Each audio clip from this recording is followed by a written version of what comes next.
Madame et Messieurs les ministres d'État, Mesdames et Messieurs les ministres, Mesdames et Messieurs les secrétaires d'État, après le renouvellement de la nouvelle Assemblée nationale, suite aux élections législatives du 6 mars dernier, nous venons de mettre en place une nouvelle équipe gouvernementale pour poursuivre et accélérer le développement économique et social de notre pays. La mise en place de ce nouveau gouvernement, dirigé par le Premier ministre Patrick Achi, intervient dans un contexte particulièrement difficile pour chacune et chacun de nous, avec les rappels à Dieu du Premier ministre Amadou Gon Coulibaly, du ministre de l'Administration du Territoire Sidiki Diakité et du Premier ministre, ministre de la Défense Ahmed Bakayoko. Nous portons notre deuil avec courage et nous formulons des prières pour le repos de leur âme. La meilleure manière d'honorer leur mémoire, comme vous l'avez dit, c'est de continuer à travailler ensemble, main dans la main, pour poursuivre l'œuvre de développement pour lequel ils ont chacun consacré leur vie. Monsieur le Premier ministre, je voudrais vous féliciter pour votre nomination à la tête de ce nouveau gouvernement. Votre nomination est la reconnaissance de votre compétence, de votre efficacité, de votre loyauté et de votre sens élevé de l'État. Je vous souhaite beaucoup de succès dans l'accomplissement de votre mission. J'adresse également mes vives félicitations à tous les membres du précédent gouvernement qui viennent d'être reconduits, ainsi qu'aux ministres et aux secrétaires d'État qui viennent de rejoindre l'équipe gouvernementale. Compte tenu du profil et de la compétence de chacune et de chacun de vous, je suis convaincu que vous serez à même de relever les importants défis soulignés par Monsieur le Premier ministre dans son intervention. Je profite de l'occasion pour exprimer ma gratitude aux ministres sortants pour leur contribution au développement de notre pays durant de nombreuses années. Grâce à eux et à toute l'équipe gouvernementale, notre pays a connu un essor et des progrès considérables au cours de ces 10 dernières années. Au regard de leur expérience, d'autres missions leur seront confiées, notamment dans le cadre de la mise en place des ministres-gouverneurs de district pour renforcer la décentralisation de l'action gouvernementale, car ils n'ont pas démérité. Enfin, j'adresse mes félicitations à M. Eugène Akaawele pour sa nomination au poste de président du Conseil économique, social, environnemental et culturel. Tous mes vœux de réussite l'accompagnent dans cette nouvelle fonction.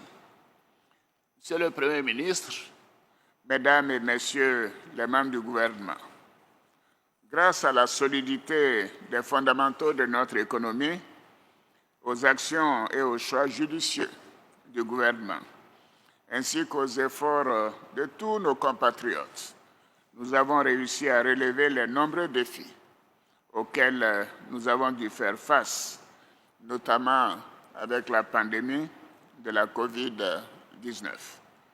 Par ailleurs, les efforts déployés par la Côte d'Ivoire, ainsi que plusieurs pays de l'UEMOA et du monde, nous ont permis de faire face aux attaques terroristes perpétrées par des groupes armés. Je félicite nos forces de défense et de sécurité qui se battent jour et nuit au péril de leur vie pour faire échec aux attaques terroristes à nos frontières. Je salue la mémoire de tous ces hommes tombés sur le champ d'honneur en défendant notre pays, notamment à Kafolo. Je présente mes sincères condoléances aux familles éplorées et je souhaite un prompt rétablissement aux blessés. Et je les assure du soutien de l'État dans cette épreuve qu'ils traversent. Je voudrais rassurer l'ensemble de nos compatriotes que l'État prend toutes les dispositions pour faire échouer ces attaques d'où qu'elles viennent. Monsieur le Premier ministre, je vous demande de poursuivre et de mettre l'accent sur la consolidation du triptyque paix, sécurité, cohésion, à travers le renforcement de nos institutions, de la justice et de la réconciliation nationale. J'attache également du prix à la poursuite des réformes, notamment en matière de gestion des finances publiques, d'amélioration du climat des affaires et de la lutte contre la corruption pour laquelle le ministère a été créé. La stabilité macroéconomique ainsi que les grands équilibres de nos finances publiques doivent être préservés en dépit des contraintes budgétaires que nous imposent les défis du moment. Quant à vous, Mesdames et Messieurs les ministres, les membres du gouvernement, j'attends de chacune et de chacun de vous que vous soyez des exemples qui insuffleront la transformation attendue de l'administration publique et de l'ensemble des Ivoiriens. Je vous demande donc de travailler en équipe, de faire preuve d'une grande humilité et d'être au contact des populations afin de mieux les servir. À ce titre, les ministres devront strictement respecter les dispositions en vigueur relatives au déplacement des personnalités, notamment l'utilisation des sirènes et des gyrophares dans la circulation. Monsieur le Premier ministre, Mesdames et Messieurs les membres du gouvernement, les défis sont encore nombreux pour la mise en œuvre réussie de notre ambitieux programme de développement intitulé « Une Côte d'Ivoire solidaire » qui place chaque Ivoirienne et chaque Ivoirien au cœur de l'action de l'État. C'est pourquoi nous devons aller encore plus vite pour l'amélioration du bien-être de nos concitoyens. Je vous demande donc de vous mettre au travail dès à présent et de traiter les dossiers avec célérité et diligence afin que l'action du gouvernement soit encore plus perceptible par nos concitoyens. À cet égard, je souhaite, Monsieur le Premier ministre, que le décret portant attribution des membres du gouvernement soit prêt pour la fin du mois d'avril. Il en est de même pour les organigrammes des ministères et le choix des principaux responsables, notamment les directeurs de cabinet. Par ailleurs, je vous demande, Monsieur le Premier ministre, de me produire régulièrement un document d'évaluation du travail des différents membres du gouvernement. Ce document permettra de suivre l'action gouvernementale et de juger individuellement chacun des ministres. Monsieur le Premier ministre, Mesdames et Messieurs les membres du gouvernement, Mesdames et Messieurs les ministres, Mesdames et Messieurs, comme vous le savez, la Cour pénale internationale a rendu le 31 mars dernier sa décision sur l'appel du procureur relatif au procès de M. Laurent Gbagbo et Charles Blé Goudé. Nous en prenons acte. J'ai bien évidemment une pensée émue pour les victimes et leurs familles. Je voudrais les assurer de notre compassion et de notre soutien.